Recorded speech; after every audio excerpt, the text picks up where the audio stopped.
Hi, I'm Grace, and you're watching Disney Channel. That's stupid. Hi, I'm Grace with Troll Games, and you must be here to learn about Castles and Crusades. Castles and Crusades is a fantasy tabletop role-playing game that uses a D20-based system. It was published in 2004 by Davis Chenault and Matt Golden, and it was designed to be rules light and adaptable, promoting an environment in which the only limit is our imagination. The core mechanic of Castles and Crusades is called the siege engine. In this system, if a player wishes to take an action and a chance of failure exists, the game master, or castle keeper, will call for the player to make an attribute check. The player attempting the attribute check will roll a d20 and add their character's level as well as any bonuses or penalties that they may have to the result.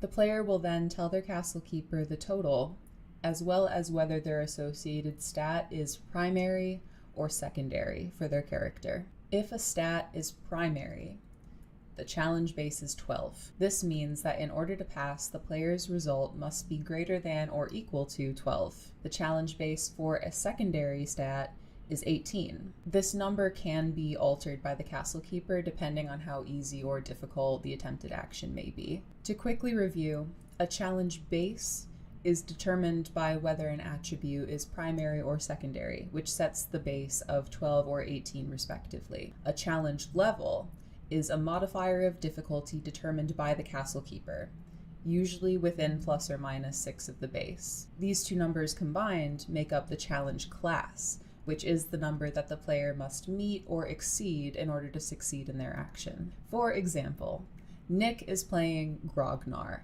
a 3rd level human fighter. Fighters have strength as a primary stat, and Grognar's strength score of 15 earns him a +1 bonus to strength checks. Grognar is attempting to break down a locked door. The door is fairly thick, so the castle keeper calls for a strength check from Grognar. In this case, Nick will roll a d20 and add both Grognar's level and strength modifier. He rolled a 13, and adds 3 from his level and 1 from his strength modifier for a total of 17. The challenge base was 12, since strength is a primary stat for Grognar. The castle keeper also determined that since the door is particularly sturdy, an additional challenge level of 4 will be added to the base for a total challenge class of 16. Because Nick had a total result of 17, exceeding the determined challenge class of 16, Grognar successfully breaks down the thick wooden door. Unfortunately, Grognar doesn't have intelligence as a primary stat. Were he to have thought a little bit more about it,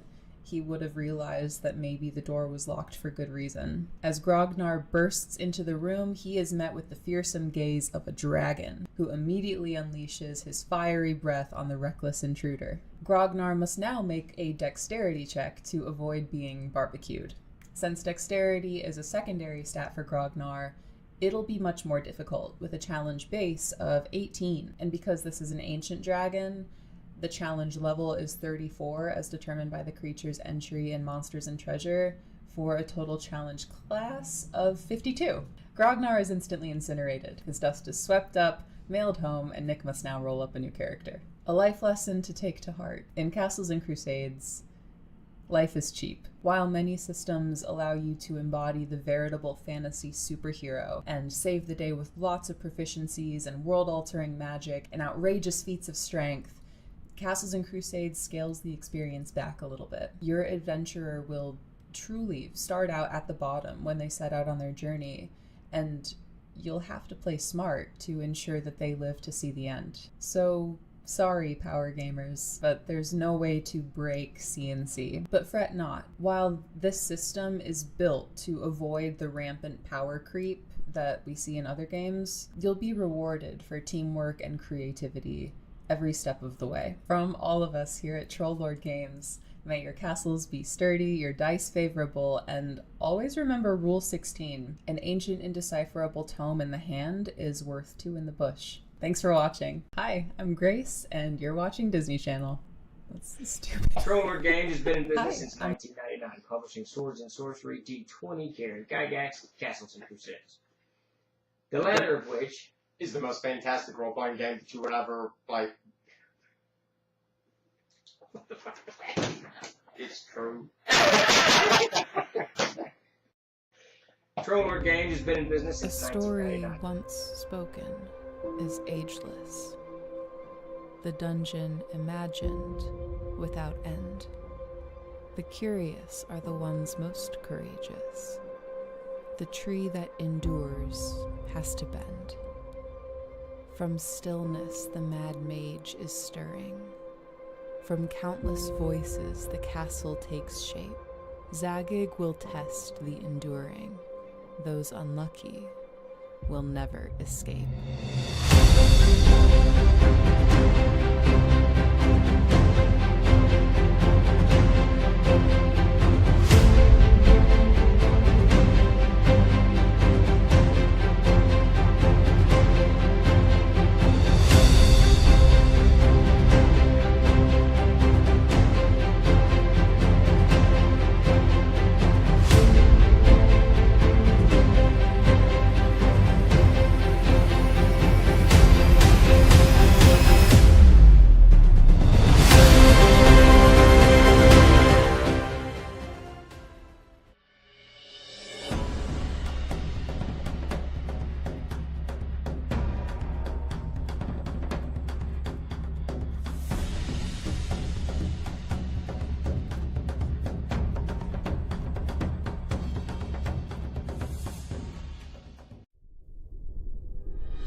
Chenault Games.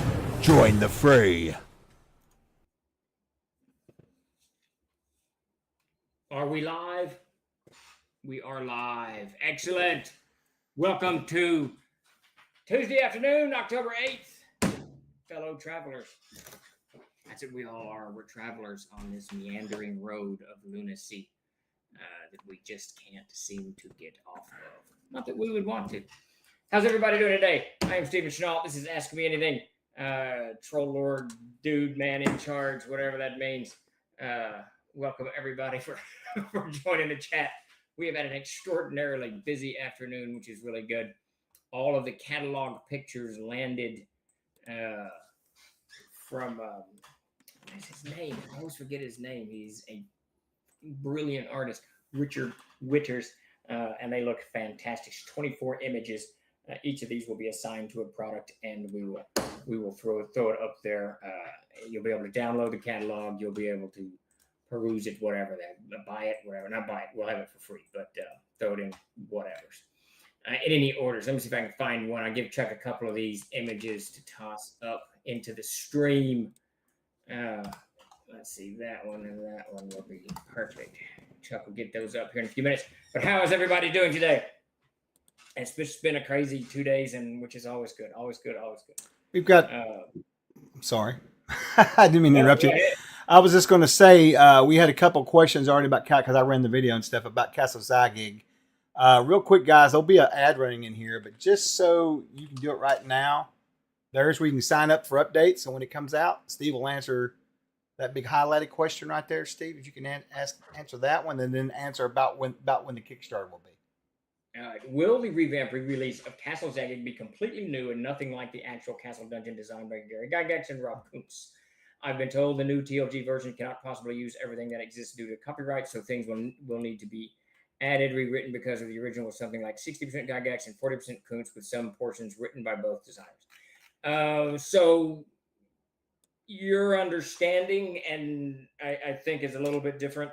So what was played, and I can't speak for all of this, so because it was a long time ago, and Gary's no longer with us, and Rob's got whatever Rob's got going on.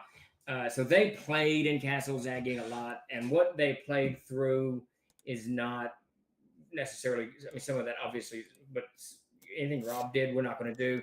What we are building Castle Zagig off is what's called the Castle Zagig Bible. That Castle Zagig Bible was designed by Gary Gygax. These are his notes, all his handwritten notes and his maps. What Rob did was extra stuff around this. We're not going to touch any of that. So what you're going to get is Mike Stewart's interpretation, and mine, and Luke Gygax's and Davis's interpretation of Gary's notes. Now, the notes in many respects are very skimpy. They're like any DM's notes. CK's notes, I want a Knoll encounter that's going to actually take place on a bridge that goes over a river, and there's the old Cocklebar Inn and Tavern on the other side of the river. Well, the note actually just says Knowles Tavern River Crossing, right? So we're going to take things like that and extrapolate out what we assume that Gary meant by it. Now, what's nice is he's got 56 different maps that go with this thing, 52, 56. I'm going to go up there next Friday actually and get my hands on all of that stuff. So this will be Gary's material. It won't be 20% Gary and everything else just made up. We're not going to create extra stuff. We're not going to put in extra levels or any of that stuff. I've got pretty good write-ups for what he wanted in the levels. That stuff he had mapped out. We're going to tap Jeffrey Talanian's mind, Luke Gygax's, Ernie Gygax's, anyone who played in it, pretty consistently. So what you're going to get is as much Gary Gygax as is humanly possible at this point, without a doubt. I'm very, very excited about it. Michael Stewart, who's writing it, he wrote a few adventures for us, Verdant Rage and Shadows of the Halfling Hall. He wrote Victorious. He's done other writing and other designing, and he's been a long-standing member of the Dragonlord community over there, Dragonfoot and all of that stuff for many, many, many, many, many years.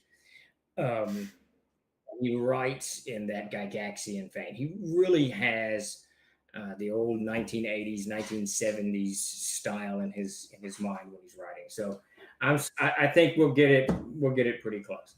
Now, percentage-wise, I'm not. We can't use anything that Rob Kuntz has copyright over. That we can't. Anything else that the estate has, that Gary had, his notes, we definitely have. We can do that. You said there was a second question.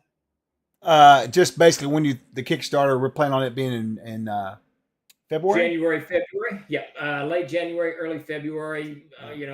All stars aligning. Our primary focus is to close down most of the Kickstarters that we have now, which we should do in the next month or so.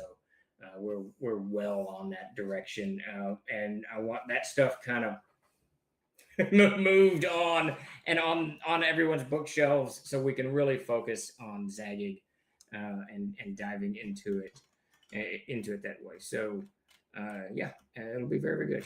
Well, I'm glad Gambit. That is, I think the Omega Gambit. I'm excited about it. I think that we can bring together.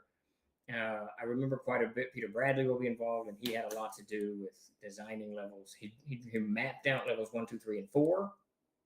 Maybe 1, 2, and 3. I think it's 1, 2, and 3 in the sub level. I can't remember now. So Peter has a good idea of what Gary wanted. I think going forward. So I think we've got as best the team as we can put together, and with Jeffrey Talanian involved, I'm excited. I'm very excited about it. I'm actually very tired of working on the same projects over and over again. So, so hopefully that moves on. I hope we had another question from Odwin, man, I saw. Yeah, Oddman had one up there somewhere. Can you talk about the reset of the books to be free of D&D and what you have added to make C&C its own? So the nice thing, for those of you just coming over to Castles and Crusades from Dungeons and Dragons or from whatever system that you're on, I would say 80% of Castles and Crusades was already ours, except maybe in the monster book. So most of what we purged is just SRD stuff, and that stuff we just rewrote. So it's going to be so similar to the first 9 printings that it's really not that, it's not that huge. On the other hand, it now will have its own, it'll have Davis's and Mines and Jeremy and Mac, a feel to it that's more, natural to our writing style and whatnot. And some things are clarified a little bit better. Some things aren't, because we chose not to do that. But things like, there's not a lot of additional stuff. I know Chuck pushed very hard. Chuck lobbied for months to have multiple light sources put in the player's handbook. So we put those in. It used to have like torch, fire. I was like, what? I remember now. There's like 10 of them now, or I can't remember what all the light sources are. But we went a little overboard for sure. Yeah, nothing wrong with that. So just little things like that. Layout is a little different for the spells. There just wasn't much added new to the player's handbook. We just didn't add much to it. M&T is the one that's going to have the most. Yeah, that's the big change right there. I'm so excited. That's the big one, because Jeremy has been wrangling artists like chickens for half a year now, and the amount of art that's going in it it's just astronomical. and the SRD stuff was purged, and he went in and kind of cleaned up, got rid of. There was a lot of D20 third edition language left over, so that's been cleaned out. So the MT will have the biggest, and the CKG will have the absolute least changes. Do not let me forget. I saw something in Discord you need to look at before we send that book off. Okay, all right. So the CKG, the MNT, or the PHB? The PHB. Okay, all right. So we pelted Chuck with a request that, but yes, well, you're pelting work, Phantom, because the light sources are added. They're added, bless it or not. Good deal. Let's see. I got a couple questions piling up here. If you want to get one right now. Yeah, fire away. It is from Winter 3. Question: when will Amazing Adventures be in the store? I got some money with A written on it. Well, guess what I did all day today, and what I'm gonna do partially tomorrow. So here's the Amazing Adventure stuff. Everything was turned over. I got to get you the files, though. I think you need the PDF still. So everything was turned over to Chuck today to upload into the store. We are waiting for the screens. They shipped to us today. We'll have them Friday. We're pre-packaging. Dakota's going to have everything pre-packaged and pre-labeled for all of the backers. So we're hoping to have those things, if we're very lucky, Friday afternoon. If not, no later than Monday. As soon as those things are in the mail, we can go live on the store. Now, we will be in Game Hall come Tuesday, Wednesday. So we may not make them go live until we get back on the 21st. So either on the 14th or the 21st, they will go live in the store. And they'll be good. Yeah, I really wish we had some. I don't think we can sell any at the con, though, can we? We will bring them to the convention. Okay, because so long as we can get them in the mail, most people will receive them by the time we're. Oh yeah, I forgot. Yeah. Right. Sure. Yeah, that is the plan. Yeah, and Heather's already got her copies because she's working on that Dark Pyramid. I sent her a couple copies over, so she likes it real well too. So. Yeah, they turned out fantastic. I'm super excited. Yeah. I'm a little high strung at the moment because I'm looking at this catalog art. I am so jazzed on this catalog art. It turned out exactly the way we wanted it, and now we just have to do a little write-ups. It's going to be awesome. We got any more questions piled up? Oh yeah, and Brisbane, go ahead and post it again. I think that might have been why we were doing credits earlier. Next question up. This is from the Dabbling Warlock. Also, welcome to the stream, Dabbling. I saw you join earlier. Welcome. If I purchase CNC from Drive-Thru RPG, will that include the new Reforged content when it goes live, or will that be a separate purchase? I'm trying to figure out if I should wait on buying the books or not. It kind of, I would say wait because they're going to be out very soon, within the next 30 to 40 days. Those books will be out. They're going to the printers in the next couple, week or so, and 3 weeks to get them back. Then we start shipping them, and then as soon as we ship them, then we'll put it up on the store. When 50% of the Kickstarter is fulfilled, we'll put them up on the store. So you're talking 6 weeks, maybe, give or take. So it kind of depends on which version you want. I honestly I wouldn't say this out loud, but I would just wait. I would just wait a little bit. We're almost out of players' handbooks. We're almost out of MNTs. We're almost out of CKGs. At this point, if you want that 9th printing for your collection or whatever, probably a good time to get it. Okay, because they're not going to make it much longer. Right. What's the next question? This is from Burbson. Burbson asked earlier, could an elven bard with species dysphoria work as a character?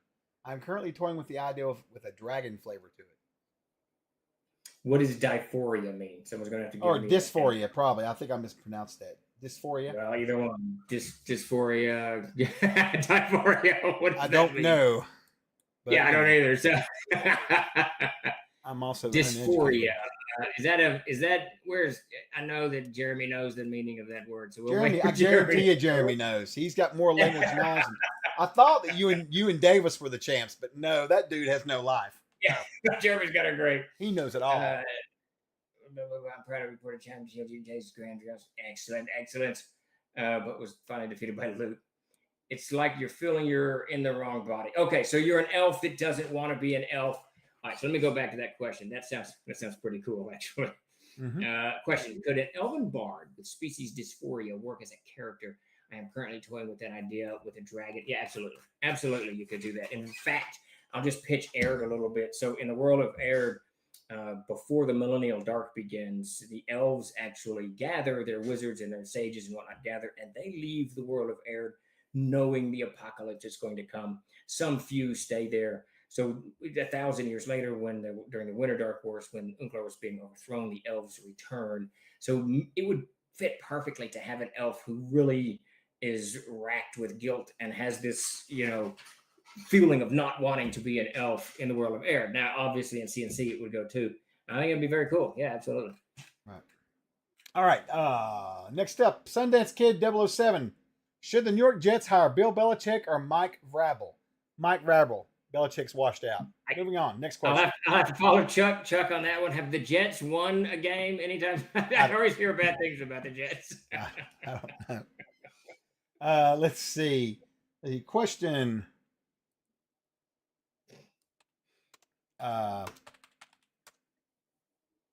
Let's see.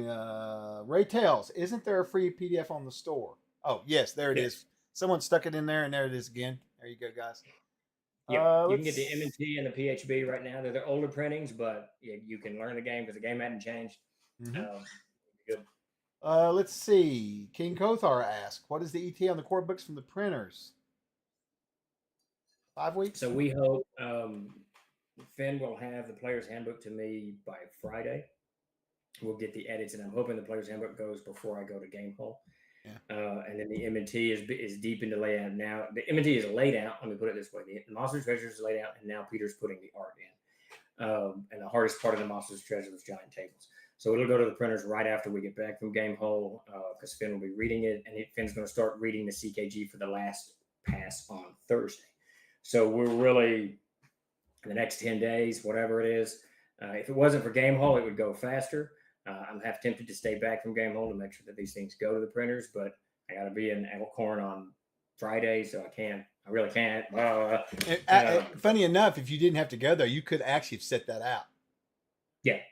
Just sit in Dakota, and you could have stayed here and did your stuff, Yeah, and make sure all of these things get to the printers, because that's my biggest concern is getting these 3-4 books down. So very, very, very, very soon. We're gonna call it a day, and I know that people are gonna still kind of pick and find things a little bit, but it's time to print these books and call it a day.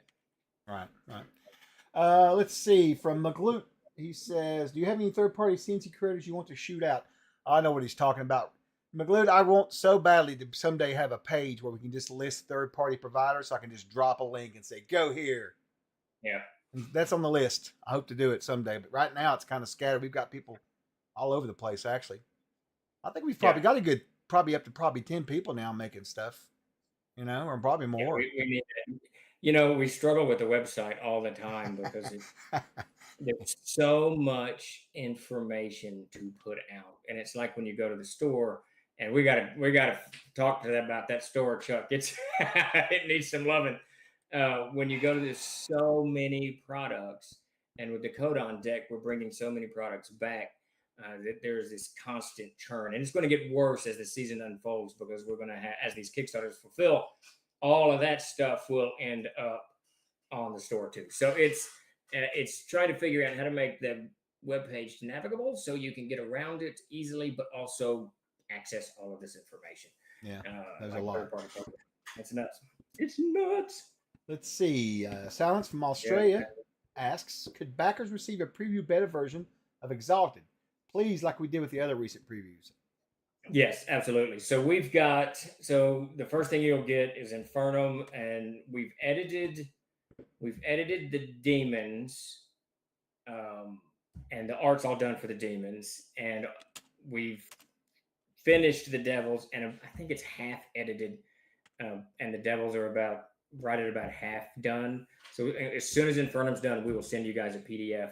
I really had wanted a PDF out sooner, but other things have kind of crowded this stuff. And Exaltum will be the same thing. Jason I talked to him yesterday, he's about 30% through. So Exaltum will be right behind it. You will definitely get PDF previews of this stuff. And definitely before Thanksgiving. Absolutely before Thanksgiving. Yeah. I think that's something we're going to keep doing from here on out. I like it. Steve likes it. Yeah. It's nice. Good. And if someone wants to send in stuff to let us know, that's always great to have another pair of eyes on it. But it's good to keep the flow of communication going. I think that's a good way of doing it. It is, and people can start gaming immediately with this content. And a lot of it is, I'm so excited about all of these books. I mean, the Hermit I did the final approvals on the Hermit yesterday. and it looks just fantastic. The art coming in for Infernum is. I'm curious about it. Where are we at on the maps on that? On what? For the The Hermit? Hermit? They're all done. It's all done, and it's I great. need you to upload those for me. Okay. Yeah, we need to get those to the backers. Actually, the big ones aren't to the backers too. Well, we've got VTT on there too. So. Oh yeah, that's right. Mm-hmm. Yeah, so the Infernum, the Exaltum book, all of this stuff is just looking just fantastic, and I'm anxious to get it out to everybody. Yeah, I mean the art's through the roof. The Arms and Armor book, the Armory book, Peter Bradley's art is just stunning. The art coming in for the Monstrous Armory is stunning. We just got to get all this out. What's the next question? Okay, this is from Russell Smith over on Instagram. He says, "What module would you recommend for someone that loves monks?" He doesn't like monks. Monk is one of my least favorite classes, but so the CNC monk is different than most. It's actually very durable. It can do a lot of damage. It take a lot of damage. It doesn't have a lot of AC, but it's got a D12 on its hit points. So the monk in CNC is pretty stout. Wandering into it at first level. But yet Kothar says visiting death. That's a good one. Man, I'd have to think for a second. What do we got for low level? We just don't have a lot of low level. Actually, Rogue would work. What did we just? Oh, the Fantastic Adventure might work. Fantastic Adventure would work great. Yep, that one would be perfect for it. That's on the store today. We haven't told anybody yet. The thing about the monk in Castles and Crusades is because the monk can take damage, they can kind of take on any low-level adventurers. That's kind of the nice thing. They can sustain the damage, assuming that you roll decently on your hit points. Right. It's kind of like with the whole assassin thing. As long as assuming that you make your hit on after the third round, it's a great class. Manfred knows the truth of it. He said need the old PHB. Yeah, Peter did this great. And I remember that. Didn't he have a S QPR on the side of his? Yeah. Yeah. What does that stand for? That's the Legionnaires thing. Oh my God, my brain is. Yeah, I can't remember what it is. I no longer teach, so I don't remember. It's all fading. Oh my God, I'm forgetting everything. Question: which RPG has the best mini class, and why is it Castle Crusades? Absolutely, CNC is the best. Yeah, it's just the best. For the glory of the Republic of Rome. That's right. In fact, I started watching. Did I tell you I started watching Rome again?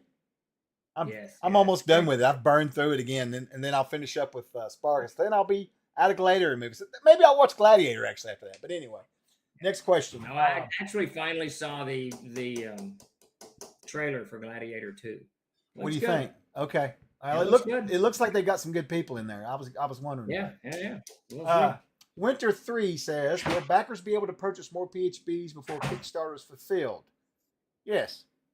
The pre-order, the late pledge / pre-order store is ready to go when we activate it.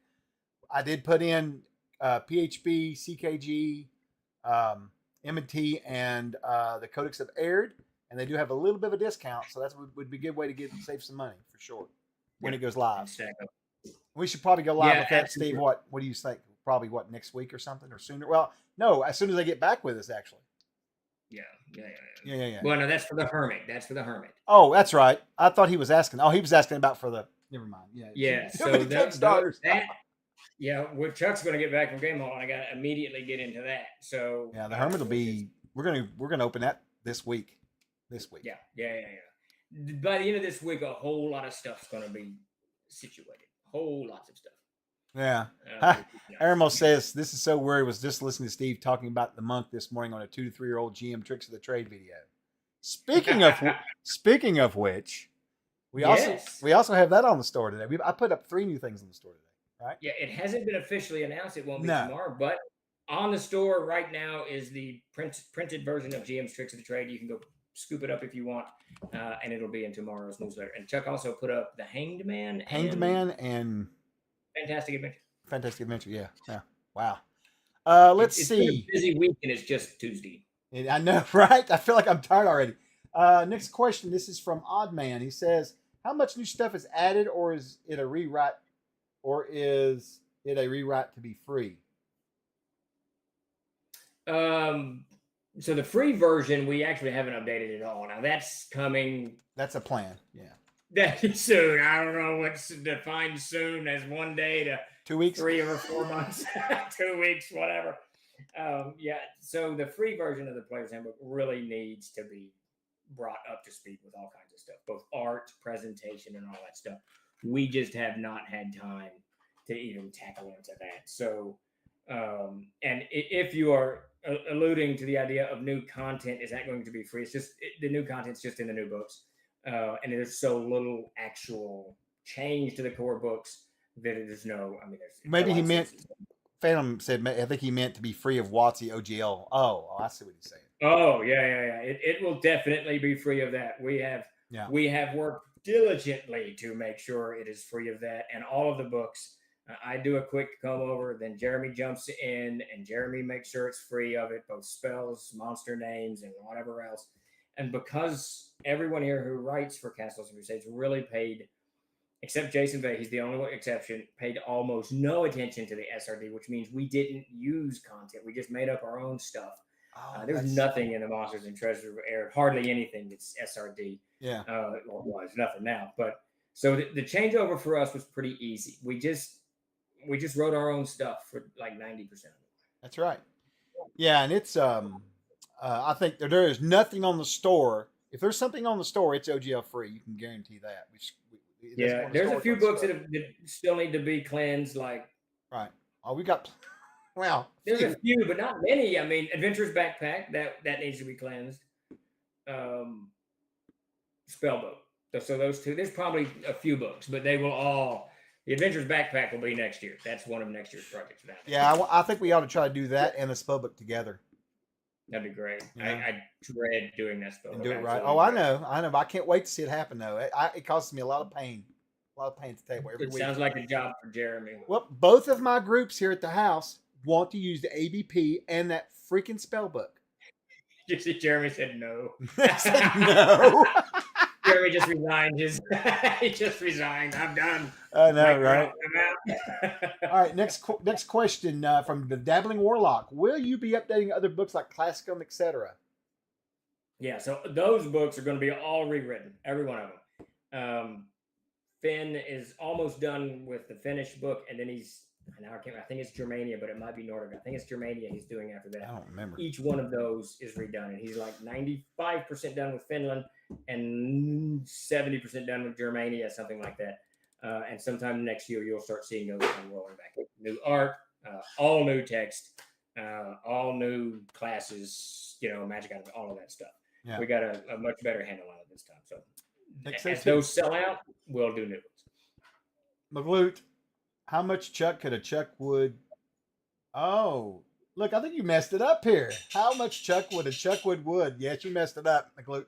Go to the back of the line, man. Yeah, you wood in there. Shameful. He tried to trip you up and it didn't work. Goodbye, bank account and hope of retirement. I hear you, Wolf alone. No, it's doomed. It's going to be a fun year. King Kothar, can we bring the Hermit to Gamehole? I don't believe so. What was that? I missed the question. Hermit at Gamehole Con. No, absolutely not. So here's the problem with the Hermit. The Hermit is now being formally printed. It'll probably ship to us in about 3 weeks, 2 weeks, give or take, after this week. But we can't sell that until we get the slipcase. So as soon as I get that in my hands, and I'll see if I can't get the printers to send me an advanced copy, but they rarely can. As soon as I can get that in my hands, it goes to Colorado to be, sized for the slipcase. So the slipcase fits perfectly. And then the slipcase gets made. That'll take about 2 weeks. And then once we get those, we'll take a week to ship it to us. Unless I get mad, just send Dakota up there to pick them up. It cost like $1,600 to ship those last time. It made me so angry. I could have rented a truck and driven to Colorado and picked them up, saved myself $1,200. Yeah. So we'll see. So hopefully in the next 6 to 7 weeks, that's done. All right, next question up. This is from Modman. With all the rewrites going on, do you have time to make something new? And if you do, what is it? So that is the most frustrating thing right now. Davis is making new stuff. I did actually take the last 5 days and wrote C0. The Willow Creek is finished. It's about 18,000 word adventure that leads into C1, The Mortality of Green. I wrote that last week. That'll be part of the Beneath the Canopy Green adventure set. So I did get to do that, but I have not been able to work on new stuff nearly as like much. the Codex, right? The Plains. And the Codex of the Plains is my primary, and then I want to finish the novella for Yorick and Ava. Yes. So those are my two things that I'm hoping after Gamehold Con that I'm kind of so like the last 10 days I was able to work a lot on these projects. After that, that's all I can focus on. I can just do those until they're done because we got a pretty good crew. Everything's running pretty smooth. Knock on wood. I don't have anything wood. Damn it! But wait, I do have.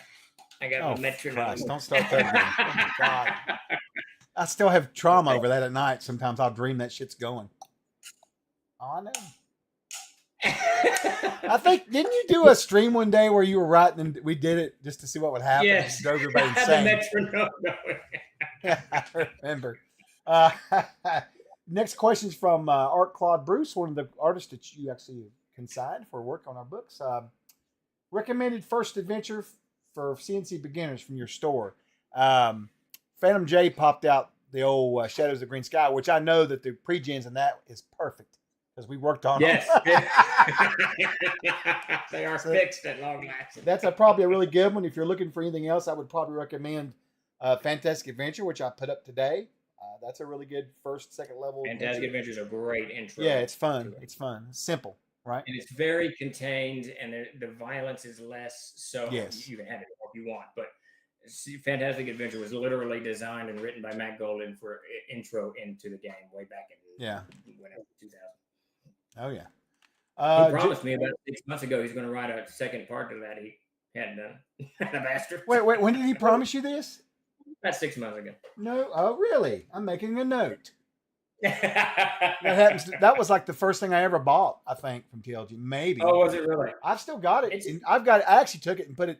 Once I got a job at the company, I actually took it and put it inside of a shrink wrap thing. I've got it over here. Oh, nice. I still want him to sign it one of these days, but I don't know. Yeah, I'd love it. Matt's a great writer. He is a fantastic writer.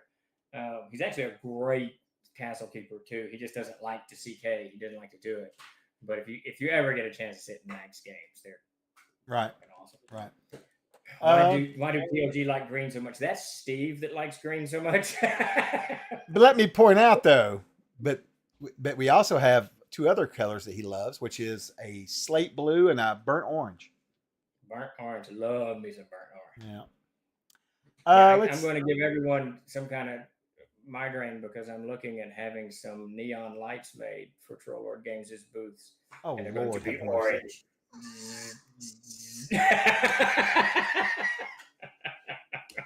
My. Let's see. Let's see. Where was I? King Kothar. How do I get a tick head out of my dog? Oh, just leave it. The skin will absorb it. You live like you in Arkansas. You should know. Yeah, you're good. Just leave that. I've had many a tick head stuck in me. I just leave them. Your skin will fold over it, absorb it. It'll go away. Your body eats it. Right. Let's see. Silence Australia says, if you finished C0, have you written a series 20 plus? 20th level? Is that what that means? Oh, he's asking if you've had any series go up to 20. Well, Silence. Technically he's close. C8, no, it's A18, right? No. Yeah, your A17 was the last one, I think. A17. So, and I've written about a third of A18 like 3 years ago, and I haven't gone back to it. So we're very close, and that one's supposed to have like 34 in it or some craziness like that.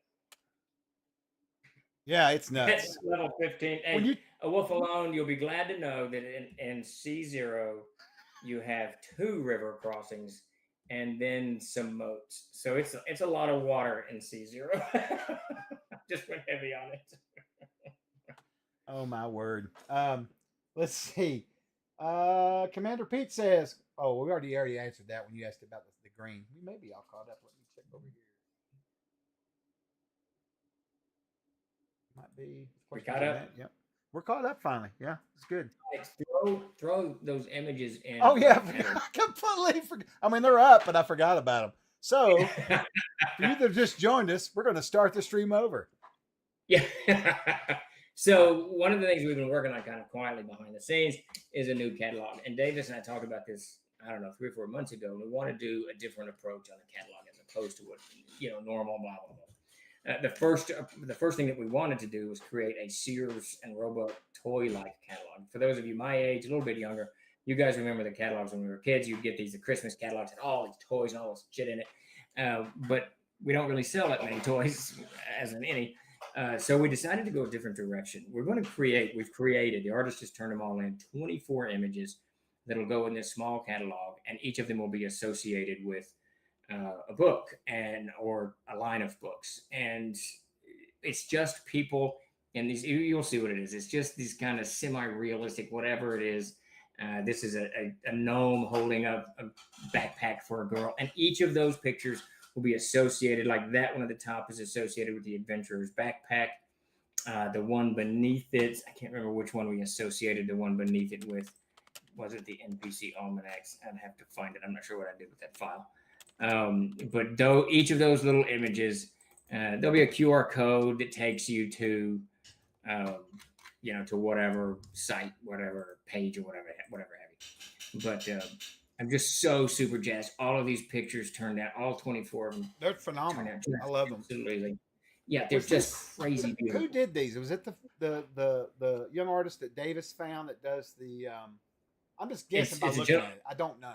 It's a gentleman named Richard Witters. You can find him on Twitter. He's absolutely fantastic. He's doing his own game or his own book or some such business. But his sketches, Davis sent them over to me and said, dude, this is what you're talking about. Each of the entries, each of the pages will come with a little bitty 3 or 4 sentence story that kind of tells a little bit about the book itself, the QR code, price, whatever. But this will be the new kind of catalog that we build out, and we'll take these images and just throw them all over, because this is what we are. We're living in the real world, but imagining one beyond us, and that's sort of what this is. JCPenney and Sears Christmas catalogs were the best. They were, Tyler, absolutely. I every now and again that stuff pops up in and around me, and it's just absolutely fantastic. MJ Cook, I answered about it. I just realized you may not be watching the stream, maybe listening. So yes, I put it up on the store today. Fantastic Adventures back on the store to print, as is the Hanged Man for Halloween, and then of course Steve's new book about GM Tricks of the Trade. So yep, GMTT is up. That second image, the one on the bottom, will be the player's handbook page with the eyeball looking out. Oh, really? Kids. Yeah, I'm super jazzed about it. It's something different. I think the art is just through the roof, and hopefully we can get more eyes on people diving into the C2C universe. The next question is, to the two of you, what made you love games like this so much?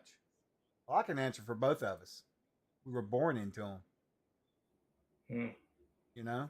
I don't know. I think that Davis, you were in Germany, Steph. I think you guys were in Germany, right? More or less. No. That we moved to Germany in 1980. We started playing in 75. But before that, Davis.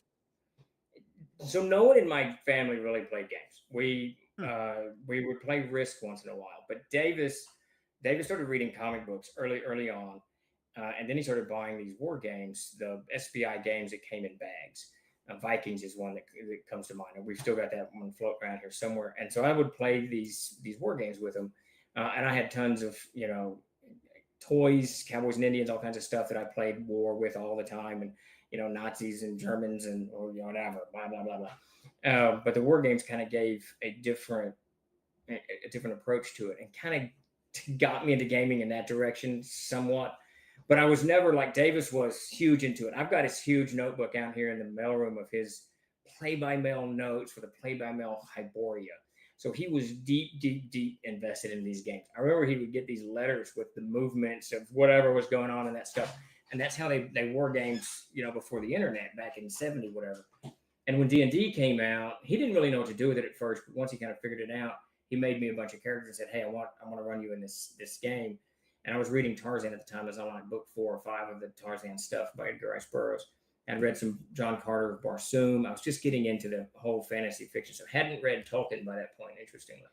Tolkien came a little bit later for me. But so we sat down and played Dungeons and Dragons. And I can remember my first game of D&D. I didn't know what an orc was. I was fighting an orc. I had no idea what was going on.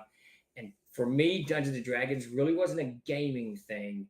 It was an outlet, I think, for my imagination, which allowed me to really kind of control whatever, conjure whatever words you want to throw in there. And we just started playing Dungeons and Dragons all the time. We still war gamed quite a bit, but he and I played D&D all the time. It was something we could do very, very fast. My older brother Zane got into it for a while, but we could sit down and play in 15 minutes or 4 hours or whatever. War games are a little bit different. You had to have some dedicated space, and frequently for days, nothing could sneeze or get near it. Cat jump up on your mat, your chits go flying. Oh my God! Don't you're bringing me back. I remember craziness like that. I remember the words of sneezing on the mat. We were playing. I think it was Civil War. Was you? No, it was Iran. It was some Iran Middle East war, and there was chits everywhere. And I sneezed on the mat. And we played. We were playing Third Reich a lot when it came out. It seemed like Third Reich and Third Reich was a great. It seems like there was a board game by Avalon Hill we played a lot too, and then. Of course, when we heard about, by the time we heard about it, because when it first came out, it wasn't like it was all over the world, right? So when I first heard about it, the Holmes edition had just been released, and it was during the summer, so we really weren't inside doing our long campaigns of war stuff because there was no snow or nothing, and we just decided to go check it out at a buddy's house one day because we were out of school, and we never looked back, It's so I've never really classified myself as a gamer like Davis is, or probably Chuck is, and Jeremy, and even both of my sons, because like Pete, my oldest, he plays almost any kind of game you put in front of him, he'll sit down and play. He just doesn't give a shit. Card games, board games, video games, role-playing games. He doesn't care because he loves to game. I love to play role-playing games, and really it was D&D and Castles and Crusades because it was the fantasy role-playing games. I played a few other than that, but I never branched out. I never, experimented with whatever, this, that, or the other. Yeah, we were terrible. We bought everything. We were such junkies, man. If TSR put it out, or anybody else for that matter, we got pretty bad. That's how Davis was. I got two whole mail cartons of Davis's RPGs from the 70s and 80s. He just bought whatever came in. Yeah. And I didn't buy anything except GTA. Yes, Arno. I love GTA and a little bit of Red Dead Redemption. We even played post by mail, man. Yeah, that's what Davis did. I remember going out to the mailbox and just checking and waiting for my adventure to show up. Yeah. That's so wild. He was interesting. Let's see. We played a little bit of Judges Guild. I just remember. Yeah. The dragon adventure with a bunch of kobolds and a dragon, and then of Skulls and Scrap Faggot Green. And I think of Skulls and Scrap Faggot Green is one of the best adventures I've ever both run and played in for a town adventure. If you get a chance to get a hold of it, it's really, really cool. Let's see. Starlaw asks from I think it was YouTube. He says, "What's the art from on the screen?" Now that's a gnome. Okay. So we got people joining. You can tell them about it. That's the catalog. That art will go into the catalog. We'll have a 24-page small catalog coming out that highlights specific books and lines, and we'll have a QR code that goes to it. But those pictures, there's 24 of those. They just landed in my inbox, and those will go on each catalog page with a little short story that goes with the book itself. Super jazzed about that. Right. Commander Pete says, when I was a teenager, we didn't have minis for wargaming. We used to build oversized Warhammer armies, then cut out 1 million pieces of paper to represent units. I think we only got around to starting 10% of the games because the setup took so long. I don't think we ever finished a battle. I don't know if anybody ever finished a battle in wargaming ever. You know what I mean? Because something would come along and destroy the board, or we would really want to try something else. And so we would I remember us trying to put it up. Oh, we'll put it up so it'll be safe over here. We can get it right back out. So what we did, and this was pretty cool, this worked very well. We had what's called, I don't even know if they make these things anymore, what's called a trundle bed. So the trundle bed is a regular bed. Yeah. It's a regular bed that has a bed that slides, that rolls, trundles, I guess. It rolls underneath it. Right. So, and I had the trundle, and Davis had the upper bed. We shared a room forever and a day until they moved me into a hall closet, which was awesome. But we would take my mattress off of the trundle and put the map on the trundle, and then we That's would game, brilliant. and then we would roll it under the bed. Wow, dude, that's awesome. That's perfect. Yeah. The good old days. The good old days. That's right. The good old days. I think we're all caught up. If you want to just. Well, I saw one question by Phantom. What was the inspiration for the CNC gnome? I keep forgetting to ask. So the gnome, I've always had a problem with the gnome. I like the concept behind it, but that little red hat dude from the yard running everything, and the gnome is just too cute. And I never liked the idea that the gnome is a dwarf because they look way too similar to be dissimilar. Does that make sense? So when I think it was the 9th printing or the 8th printing, I'm not sure where we made the jump. I wanted to revisit the gnome and change it a little bit. And the inspiration came from the Elf Quest. If you ever watched that Elf Quest, and I haven't pulled it out in at least Jeremy, a month. Warriors of the Shadow Realm. This is really. Why don't you just break down and get that framed and put it up on the wall? It would be awesome. We really should, so I can just point to it. Yeah, you just point. But if you get a chance, go buy this stuff. It's some of the coolest shit you're ever going to read. And those two elves were actually the inspiration for the gnomes. What the hell is that? That and Elf Quest. I always loved the Elf Quest stuff. Always loved that stuff. Arrow Mile and they're still making Elf Quest, apparently. Yeah. Phantom followed up and just said he was just wondering because first edition A&D gnomes were cousins to dwarves. Yeah, I'm not sure. I mean, I get it. I think that man, you guys are going to be better at this than me. But in Celtic mythology, I don't think gnomes and dwarves have anything to do with each other at all. But I think also gnomes are very tiny and dwarves are not very tiny. So I'm not sure. I guess AD&D, and I don't know why AD&D made that connection. Probably because they have beards, I suppose. I don't know. I think I've always felt that the gnome was kind of this afterthought when Gary was creating D&D. Yep. I don't know if that's the case. I agree 100%. Yeah, I'm not sure when it first appears. Does the gnome appear in the little brown books? I can't remember. So no, I don't think it came in until AD&D. Maybe late Beckme. Maybe I don't know, but I'm not sure when it. Savage Splendor is still clearly angry over Cutter's death in Elf Quest. Oh, spoiler for Elf Quest: Cutter's death was dumb. That's great. Aramile asks, this question goes to anyone. What's your favorite supplement to help craft dungeons with? Any good books you prefer? AD&D DM's Guide. What would you suggest? Oh, actually, so I play dungeons so very rarely, but probably the AD&D DMG yep. had that great random thing in the back, right? You roll that. Right. I use that. Yep, that's good. Jeremy's right. I do not craft dungeons. We do have a product on the store called Engineering Dungeons, which is kind of handy. It's got some stuff in it that kind of helps too.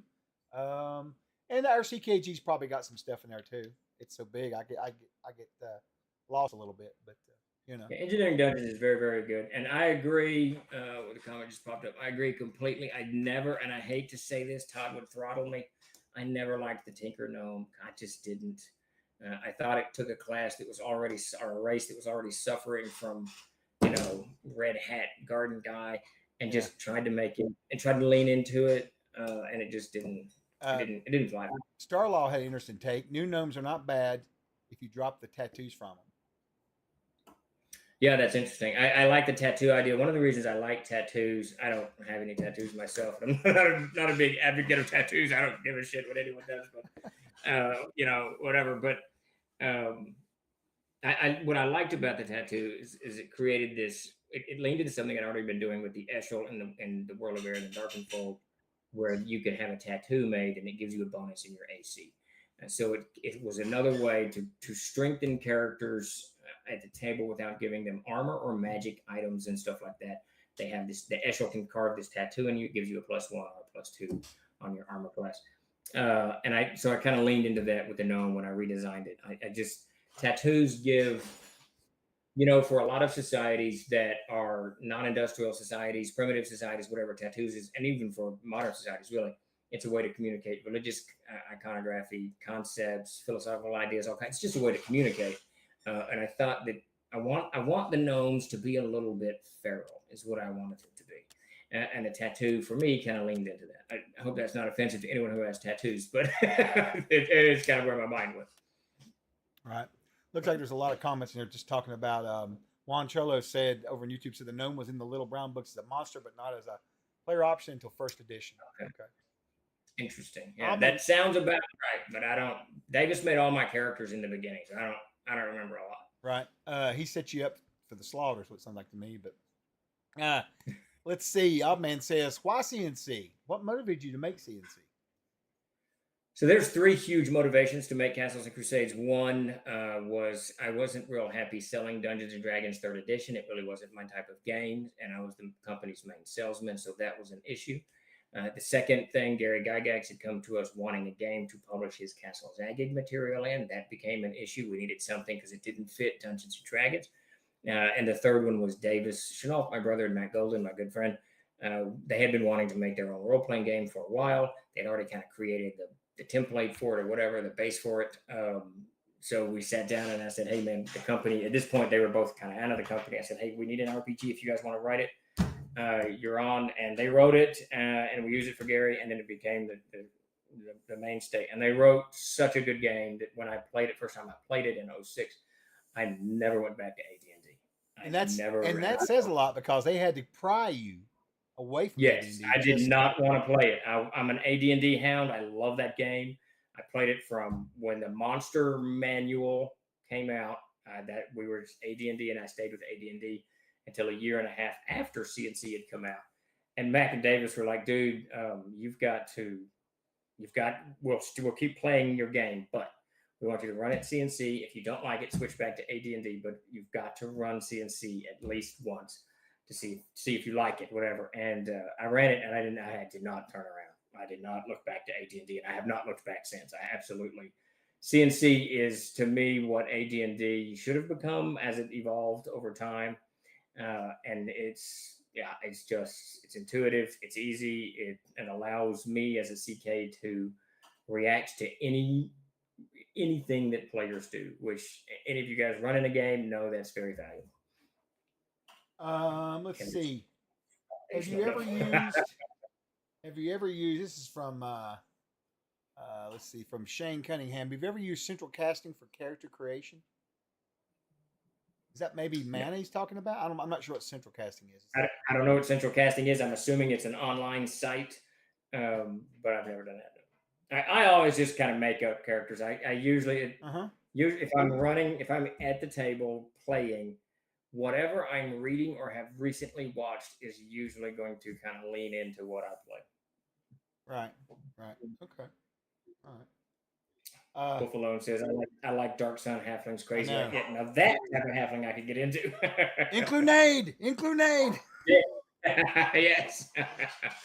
Well, I think in the book you actually said that they were they're there, but they were small and they weren't like very prevalent, and that makes sense. They probably, just keep to themselves. The halflings in the world of air are very, very tough and violent oriented. They're not. You can write it up so that if you want to play the Frodo type or the Bilbo, it certainly is there. But the halflings were hunted for 1,000 years, and those who lived were not. They have not forgiven. Yeah. Oh, Shane Cunningham says central casting is a weird old supplement. Oh, I see. Yeah, well. Oh, yeah. That's why I probably. I'd never used it. No. Oddman says, how do you evolve the game? Is it more about making stories, or is it more about making stories? Yeah, the game is, and it hasn't changed in 20 something years, whatever. But it's the stories, and I ran a game from 1985 or 6. I'd have to ask Todd until we ended it in about 06, 07. So I can't remember exactly when it ended. And when it was AD&D, it ended about the time we switched to CNC, and Todd didn't want to switch that game over to CNC. But he didn't. He would. No, really? No, he wouldn't. He will not play Luther under Castles and Crusades. It's very irritating. It's very. I'm gonna have a talk with him. That makes no sense. Yeah, now, what he doesn't know is that I frequently use the Siege engine to resolve things while we're playing AD&D. Oh, yeah, okay. I got you. That's but we've only played that game one weekend in the past. Yeah, I know. 10, 15. Man, because they were like 27th level. Work is taking all of our fun away. The only chance we have now for games is to go to a convention. Yeah, I know, it's insane. But to answer your question, Odd Man, it rapidly becomes the story. I mean, when you're running these games, if it takes on any kind of time, you run it 3 or 4 or 5 games, it's really the story. The mechanics become something that you're doing to propel that story forward. Yeah. How do you let- feel about tech in your game worlds? I keep tech pretty low in my fantasy stuff. I do a little bit of musket stuff because I think yeah. primitive black powder is very cool. But I got to tell you, Aramol, I've been on this weird 50s retro. What's it called? Retro futurism? I can't remember what it's Futurism. called. And futurism. It is just all over my thought process right now. Yeah. So it's floating around. Donkey Juice asked, Thanks a lot, Jacob.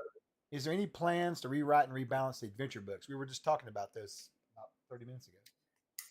Yeah, some. We're rewriting them and bringing them out so that they're up to speed, getting the OGL out and all of that stuff.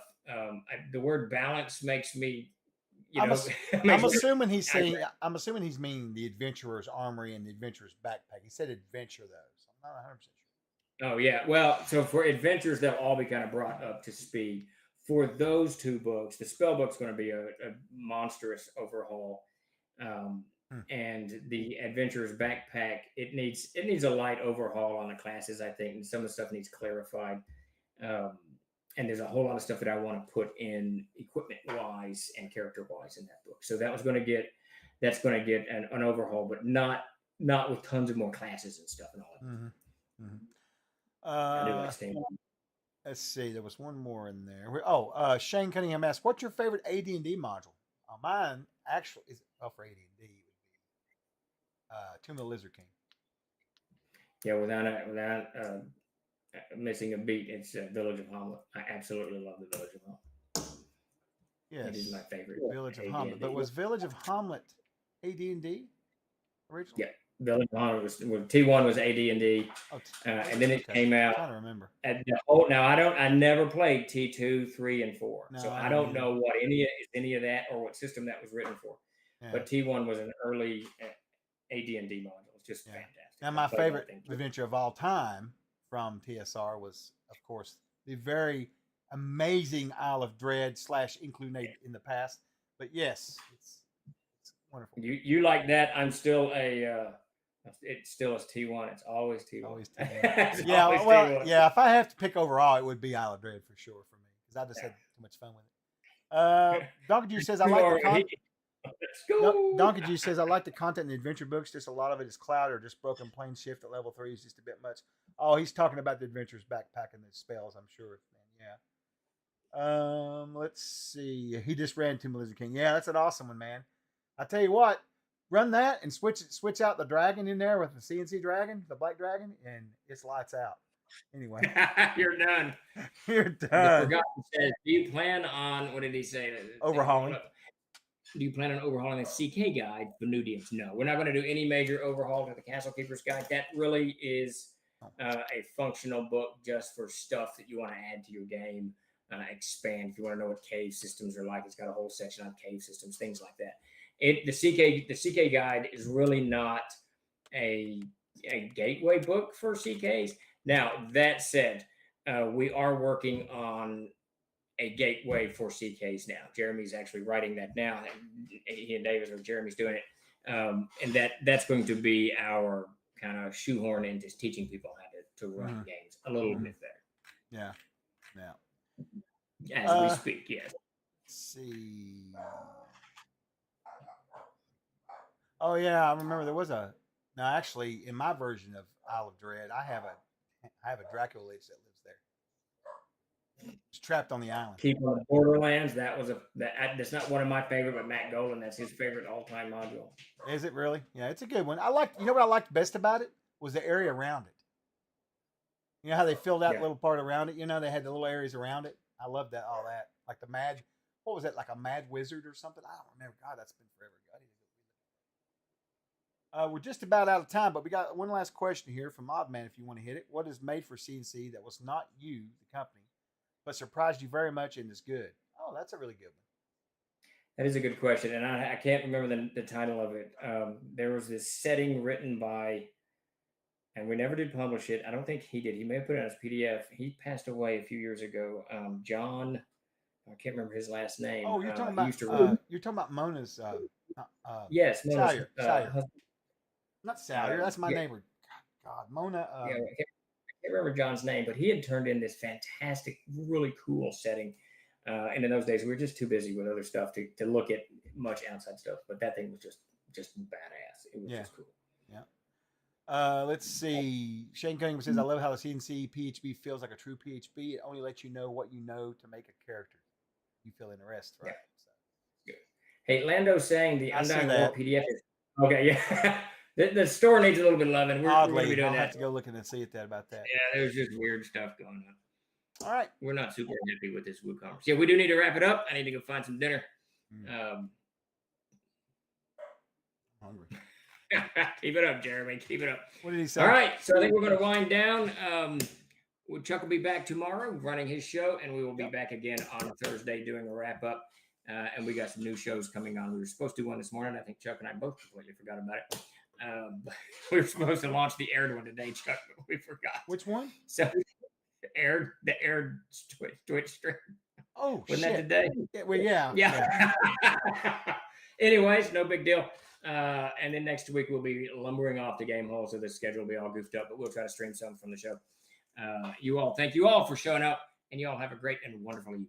Okay, I'm gonna set us up a raid to get us out of here real fast. We'll get out of here. Let me just get this started. I've been wanting to do this here lately, so I've started noticing. And what I'm gonna start doing is, if we don't have anybody really good to raid out to, or if one of my raid partners isn't on for whatever reason, I'm gonna pick somebody from the community that's streaming in our Discord and just go give them a visit. You know? Yeah, there you go. I think that'd be nice, because if they're in our Discord, that means they must support us in some way, and why not? So we're gonna go visit Mama Ski here, and she is Mama Bisky. She was doing some art earlier, it looks like, for dragons, but now she's doing some kind of video game. But we're gonna go visit her and let you guys have a good evening. We'll be back in the morning. I'll be on, and we just want to appreciate you for coming out. Thank you so much, and I guess we'll check you in a little bit. All right. Take it easy, everyone. All right, you guys.